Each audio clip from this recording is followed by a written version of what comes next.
Unang bahin sa atong pagbasa padayon kita na nagpaminaw diha sa mga pahimatngon, pahimangno ni Propeta Jeremias nga we are very much familiar with, no? Ibaw naman kayo kita nga unsa ang dangatan sa tao kung mosalig lamang siya sa iyang kaugalingong kusog o magdepende lamang siya sa iyang kaugalingong katakos o mosalig lamang siya sa iyang isig katao sa uban ng mga tao magdepende lamang, no? Kay ibaw kitang tanan nga wala may butang o binuhat sa Dios nining kalibutan nga mulungtad gayud hangtod sa hangtod, no? Gawas lamang yatong atong gisaligan, atong gilauman o atong gihuptan nga ingnon nato mga butang nga dili makita apan gihatagan kitag dakong pasalig sa Dios nga maghatag og pagpakahulugan sa kinabuhing walay katapusan. Kini atong gidawat, atong gituuhan o gilauman. Gawas lamang siguro sa wala mo tuo, no?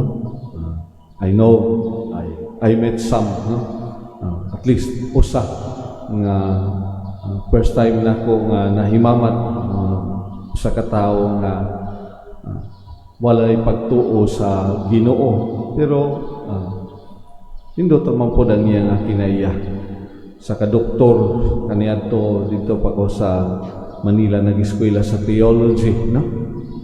Naimbitahan, I don't know what happened after, no? Bisan sa pagpanguros siya unsa man kana, no? Gikan sa laing nasod siya doktor, nag-exposure din sa Pilipinas, invited by a madre, no? Madre ang nag-invite kaniya. Bisag sa pagpanguros siya unsa man kana ang mga pangajion sa wa gyud ko kasabot ana, no?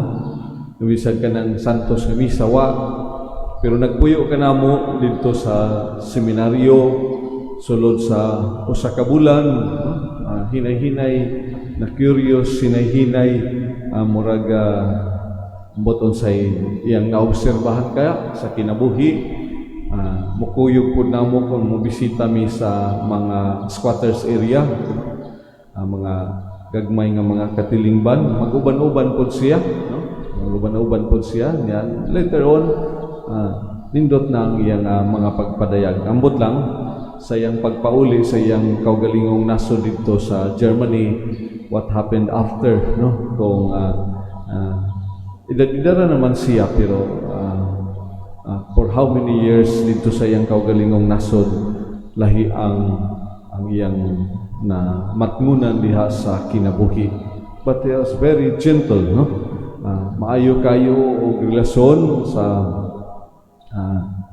at least so far sa mga sharing nga iyang gipadayag, ug bisan sa community dali kayo siya maka-integrate og ngadto na sa gagmayng Kristohanong katilingban dinhi sa ato lahi sa iyang country, dali kayo siya dito, no? Bisan pa kung wala makaila sa ngalan sa Ginoo, ang iyang mga languages dili sama kanato, no? Ang iyang mga pagpadayag, no?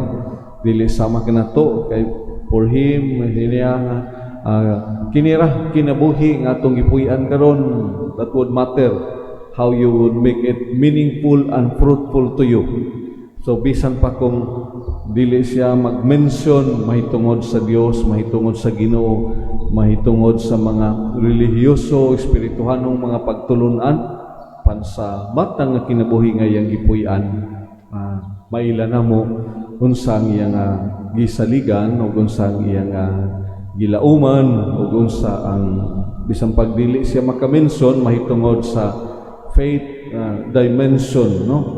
Through his good actions, his good relationships, no? Maila ang iyang pagsalig o pag-ila nga adunay labaw nga makagagaho nga maghatag sa tanan nga atong gipanagambitan nini nga kinabuhian. nga kanindot no nga awiton kanindot nga aninawon ug pamation diha ang atong salmo responsoryo karong adlaw adlaw Huwebes sa ikaduhang semana sa Kwaresma. Bulahan gayud sila nga nagasalig ug nagalaom diha sa Ginoo. Bisan kadtong wala makaila o dili ingon niya nga lingwahe ang kanunay atong madungog no sama sa mga pagtulunan nga atong nadawat ug naangkon apan nagkinabuhi nga misalig og nagalaom diha sa kaayo sa Ginoo nga ato sabi kapakita ngadto na sa isig ka tawo. Mga diha sa ebanghelyo dunay duha ka klase sa mga tawo nga gihisgutan. Sa kadato o si Lazaro nga kabus. Ang dato maingon nato kompleto sa tanan pinaagi ninyo yung maong sambingay o nga nakaila kang Abraham no kay sa ikaduhang bahin diha sa ebanghelyo iyang gitawag si Abraham nga amahan no og nagunahuna usab siya may tungod sa iyang mga igsuon nga nahibilin pa nini nga kalibutan no kung atong himay-mayon pag-ayo unsa man ang mga kapakyasan nga iyang nabuhat nga nganong gidalaman siya dito sa Hadis sa kalayo nga nagdilaab no wala man unta pero through this story no kay matud pa pinaagi nining mga pagsaysay ni Lucas samtang nagpuyo ka pa nining kalibutan imo nang natagamtaman ang tanan apan si Lazaro puros lang kasakit o puros lamang pag-antos ug karon aniya na siya dinhi malipayo na siya dinhi no ang dato kung imong atong himay-mayon pag-ayo unsay iyang gibuhat sa iyang isig ka tawo nga naa mismo diha sa iyang tugkaran nagapaabot sa mga tagak nga mumho aron mabuhi no wala gayon no so this gives us mga pagpadayag na ang atong mga kasaypanan ug mga kalapasan dili lamang sa unsay atong nahimo nga supak diha sa kabubuton sa Ginoo o supak sa mga pagtulunan sa laing bahin. This gives us significance sa sala nga omission nga wala nato mabuhat wala nato mahimo no naa diha sa tugkaran adunay katakos sa pagtabang o sahay magdumili kita no for whatever reasons usahay sa atong tawhanon nga mga pangunahuna o sahay mga rason no mga tapulan man na sila mga badlungon man na sila o tingali abusahan lang ang atong kaayo no muna nga dili nato usahay ikapadayag ang atong katakos diha sa pagtabang sa mga nagkinahanglan no one way or the other. I personally no ako mismo usahay dunay mga panahon nga bugat sa konsensya kay usahay gusto ta makatabang pero usahay magunahuna man ko pagkadaghan man sabsan mga nagkalisod no dili man nato maokupar nga makatabang o matabangan ang tanan no pero usahay kana nga mga pangunahuna no o di na lang para parihas ang tanan pansalaing bahin baya kini ang usahay kasagaran atong mga pagkulang adto sa atong mga kaigsunan nga nagkinahanglan no so sa atong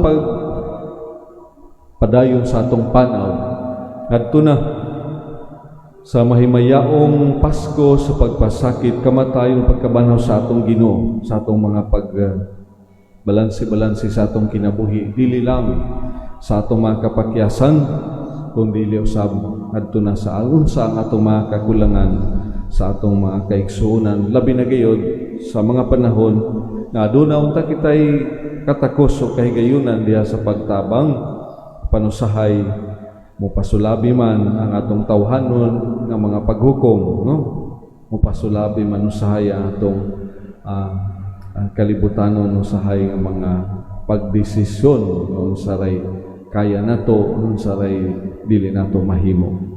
Pagampo pangalyupo sa kahitasan nga bisan pa man sa atong mga kakulangan ug mga kapatyasan labi na gayud sa mga nagkinahanglan sa atong panabang, no?